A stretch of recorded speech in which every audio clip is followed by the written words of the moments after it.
He watched me cry over a missing wedding dress while his sister danced in hers. I was just a few weeks away from my wedding when I went to the bridal shop for my final dress fitting. I had picked the perfect dress months ago. It was expensive, but it was worth every penny. I had saved and worked extra shifts to make that dream come true. So when the woman at the boutique looked at me with confusion and said the deposit had bounced, I thought I had misheard her. "No, that's impossible," I said, laughing nervously. "I paid a deposit, almost half up front." She shook her head and showed me the account screen. The payment had been reversed. My hands went cold. I stepped outside and called Evan, my fiancé, in a panic. He sounded calm, too calm.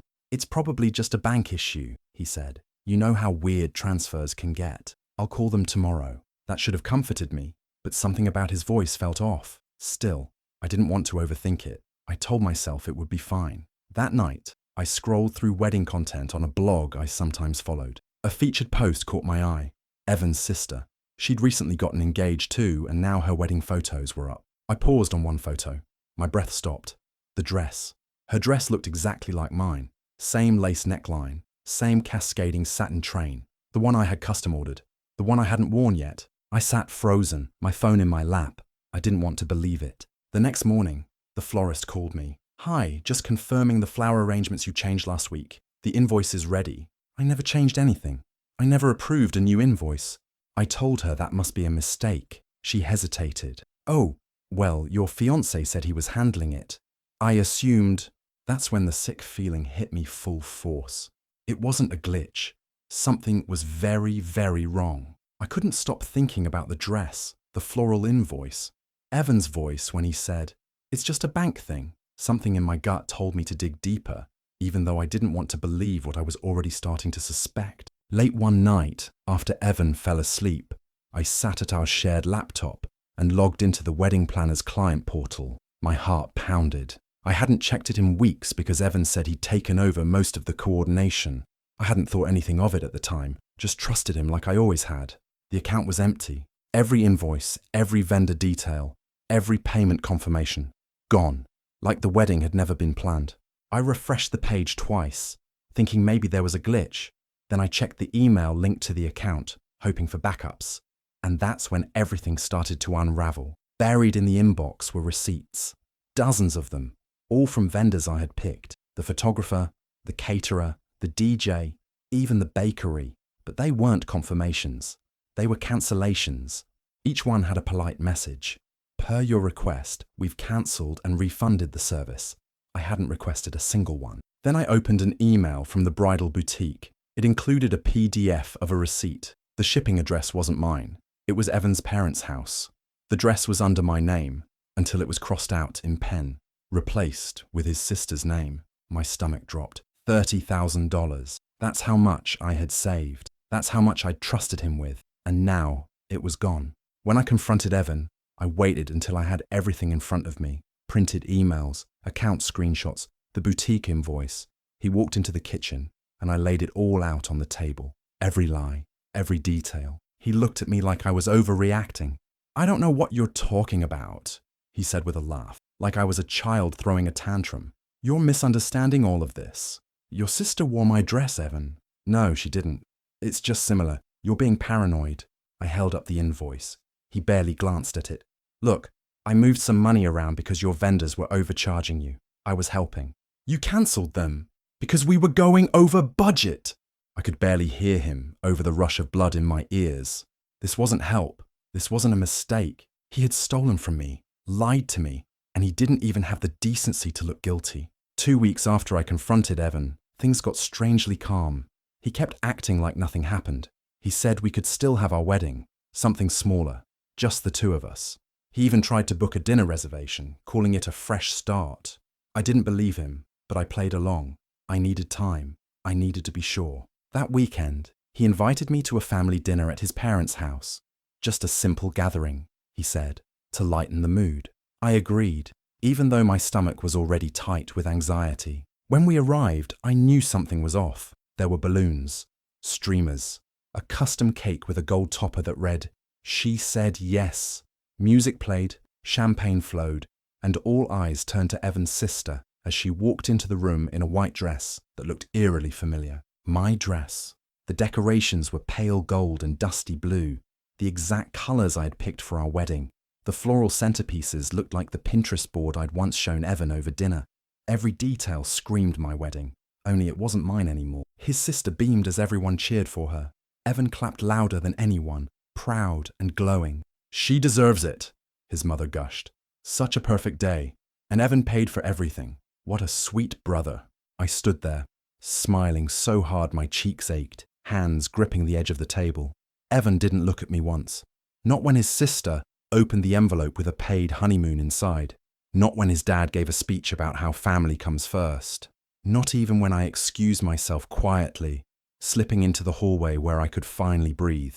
Later that night, I barely made it to the bathroom. I threw up everything I had eaten. My hands were shaking, my chest tight, as the weight of it all hit me. He didn't just lie. He didn't just steal. He celebrated it, publicly, with cake, balloons, and toasts.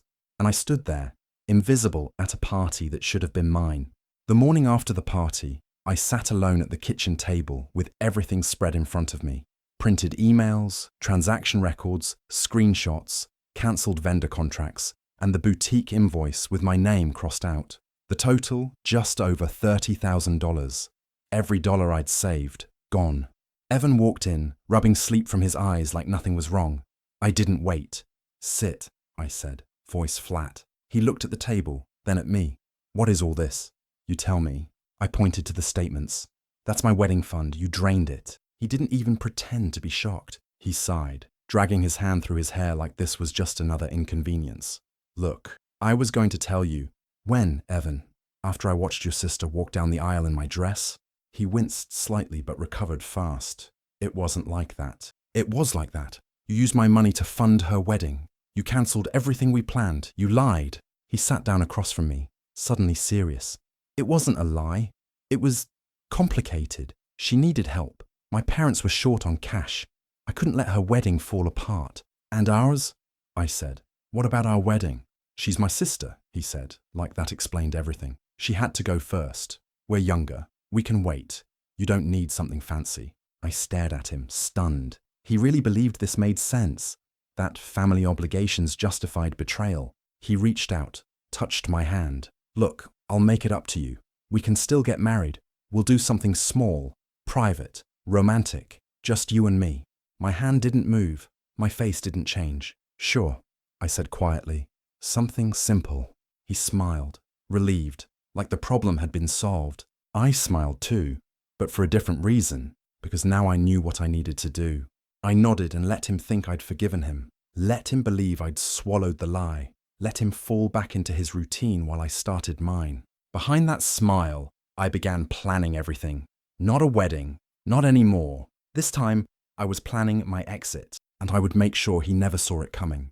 After that talk at the kitchen table, things changed, but only on the surface. Evan acted like everything was back to normal. He joked again, kissed me on the forehead like always, and started talking about our little elopement. He said it would be simple and sweet, just us, maybe a cabin or a garden ceremony. I nodded, smiled, agreed, but inside, I felt nothing. I told him I'd take care of the new plans, said I wanted it to be a surprise. He loved that idea, probably because he thought I was back under control, still in love, still blind. That same night, I opened a new email account. I contacted every vendor he had cancelled, politely explaining that I needed itemized invoices and refund confirmations for legal purposes. Most of them sent everything within hours. Some even included screenshots of the original cancellation emails from Evan's personal address. Then I called my maid of honor, Jenna. She'd always been skeptical of Evan. I told her everything. She didn't even say, "I told you so." She just said, "What do you need?" Over the next few days, I started compiling a file, screenshots, emails, bank statements, photos from the engagement party, side-by-side comparisons of my original Pinterest board and his sister's wedding setup, copies of the dress invoice, the reversed payments, the florist's call log. I labeled the USB drive insurance in big red letters. Every night, I acted like nothing had changed. I kissed Evan goodnight. I laughed at his jokes. I told him I was working on seating charts, But while he watched TV, I was laying the groundwork. I wasn't sure what I'd do with all this yet, whether it would be court, public exposure, or something even more devastating. But I wasn't going to walk away quietly, not after everything. He thought he'd taken everything from me, my savings, my dream wedding, my trust. But he hadn't taken my mind, and now I was the one with the plan. The morning of what was supposed to be our wedding, I woke up before the sun. My dress wasn't hanging by the window. There were no flowers in the room, no bridesmaids getting ready around me, just silence. I sat on the edge of the bed and stared at my phone. Then I typed out one final message to Evan. "Can't wait to marry you. See you soon, my love." He replied within seconds, full of hearts and excitement. I smiled. Then I turned off my phone. Instead of heading to the chapel, I drove to the courthouse. Everything was already prepared. A lawyer met me at the front steps, holding a thick folder, my evidence. I handed it over to the clerk. Inside was everything: cancelled contracts, reversed payments, forged authorization forms, receipts addressed to Evan's sister, screenshots of our shared bank account transfers, and statements from vendors confirming Evan's involvement. At the top, stapled in bold, was a formal fraud report. Next, I walked into a small business center nearby. I logged into a brand new email account and hit send. The email was simple. No emotion, no message, just a subject line that read, "Joint complaint regarding misused funds. URGENT." Attached were all the files I'd compiled over the past month. The email was sent to every vendor he had cancelled: the florist, the caterer, the photographer, the bridal boutique, his parents, his sister, and Evan. Then I left. I drove to a quiet part of town where no one knew me. I parked on a hill overlooking a park and waited. The USB drive sat in my lap. Even though my phone was off, I could imagine the chaos unfolding. The vendors would be furious, demanding payment, maybe even threatening lawsuits. His sister would finally see where her dream wedding came from, and at what cost. His parents, once so proud, would now see their golden son for what he really was. And Evan, standing at the altar, waiting for a bride who was never coming. He'd wonder where I was. He'd call, again and again. He'd panic when the inboxes started to fill. He'd scream when the florist replied with the receipts he thought were long buried. I didn't need to see it to know. I just sat back and watched the sun rise through the windshield, calm for the first time in months. This wasn't the wedding day he expected, but it was exactly the one he deserved. The chapel was packed. Evan stood at the altar in his tailored suit, looking proud, confident, maybe even a little smug. He adjusted his tie, glancing at the double doors every few seconds, expecting them to open at any moment. They didn't. Guests whispered. His parents looked around, puzzled. The officiant cleared his throat, checking the time again. A full 10 minutes passed, then 15. The murmurs grew louder. One of my bridesmaids, Jenna, stepped forward. She wasn't dressed in her gown, just a simple black dress and flats, her expression unreadable. She walked up to Evan slowly, pulled something from her bag, and held it out. A USB drive. "She wanted you to have this," she said softly. Then she turned and walked away without another word. Evan looked confused but took it. His hands were shaking. His best man leaned in. "What is it?" Evan didn't answer. 10 minutes later, the chapel emptied, not with applause, but with silence. Word spread fast through the crowd. Some had already seen the contents of the USB. Jenna had emailed the files to a few key people minutes before stepping into the church. There was no music, no vows, just stunned faces and whispers. On the USB was a short video, clips carefully stitched together. First, the invoice from the dress shop, with my name replaced by his sister's. Then, screenshots of cancelled vendor emails sent from Evan's account. Photos of his sister's wedding, where every detail had been copied from my original plans. A florist's voice on a call saying, "I thought Evan was paying with your money." And then me, just one clip, calm, sitting in front of the camera, looking straight at him. "You didn't just break my heart," I said. "You stole my future. You took everything I gave you and handed it to someone else like it meant nothing. So now I'm giving you what you deserve. Nothing." That was it. No big speech, no screaming, just truth. As guests quietly made their way out, Evan stood frozen, the USB still in his hand, alone at the altar, with no music, no bride, and no one left to lie to. After the video went out and the wedding collapsed, I disappeared. I changed my number, deleted my social media accounts, and left the city without telling anyone. I needed distance, space, and silence. I rented a small apartment 2 states over and took a job that had nothing to do with weddings, dresses, or romance. I wanted nothing to remind me of what had been stolen from me. The emails and calls came in waves, some from mutual friends, unsure how to respond, most from Evan and his family, calls I never picked up, messages I never answered. The vendors I'd worked with weren't as quiet. Within weeks, several of them filed breach of contract claims against Evan. The florist, the caterer, and even the boutique went after him for misusing my name and funds. His sister's wedding, the one he called a family emergency, turned into a legal nightmare. There were court dates, demands for repayment, and stories spreading in whispers. His sister's marriage, rushed and showy, started to unravel under the weight of it all. Her husband apparently found out the honeymoon was funded with stolen money.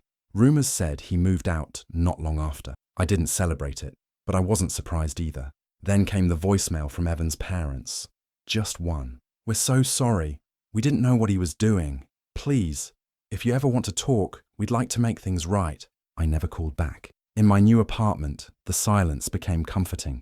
I took long walks, cooked for myself, slept through the night for the first time in months. The USB drive stayed in a locked drawer, along with a certified check. It was part of a private settlement. Evan had tried to fight the vendors, but his lawyer convinced him it was better to quietly pay up. A portion of that came back to me through a formal letter and a check for damages. At first, I didn't want it.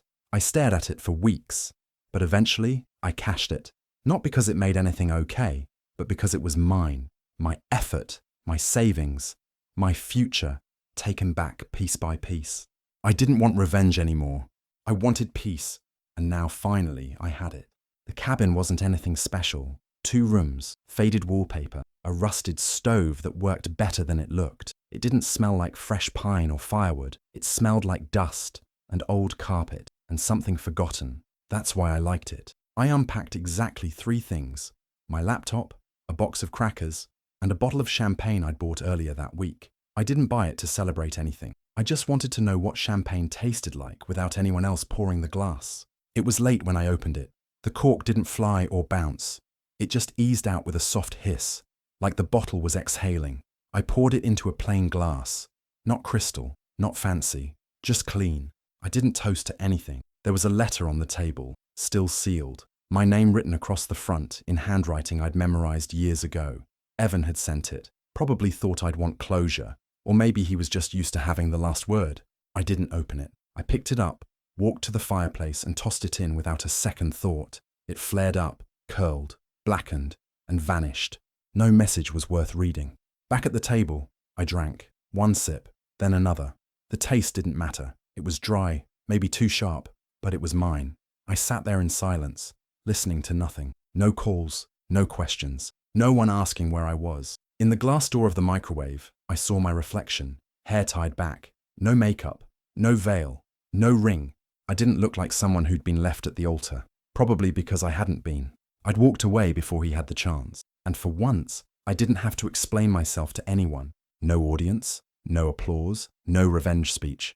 Just one quiet evening in the middle of nowhere, with a glass of champagne and a fire that knew exactly what to burn. That was enough. It had been months since the day Evans stood alone at the altar, still clutching a USB drive he never saw coming. He had moved on, or tried to. His family had stopped talking about me. His sister's marriage was falling apart, and the lawsuits had quietly settled behind closed doors. Then one morning, standing in line at a coffee shop, Evans saw a magazine on the rack near the counter. He froze. There, on the cover, was my face. Event planner to watch. Meet the woman who turns heartbreak into art. The headline hit like a punch. He grabbed a copy and flipped through it with shaking fingers. There were photos, stunning floral arrangements, elegant table settings, and custom wedding gowns, but not just any designs. They were mine, the same color palettes, the same arches, the same lace neckline I had once chosen for myself. I had taken every detail of the wedding he stole and turned it into a brand. Clients booked months in advance. I had a waiting list, a studio, a name. He read the interview in full, desperate to see some bitterness, some blame. But I didn't mention him, not once. I didn't need to. Every design spoke for itself. Every page was proof that the wedding he tried to erase had become something untouchable. He set the magazine down slowly, knowing exactly what he was holding. This wasn't a comeback. It was a legacy. Revenge hadn't come in screams or courtrooms.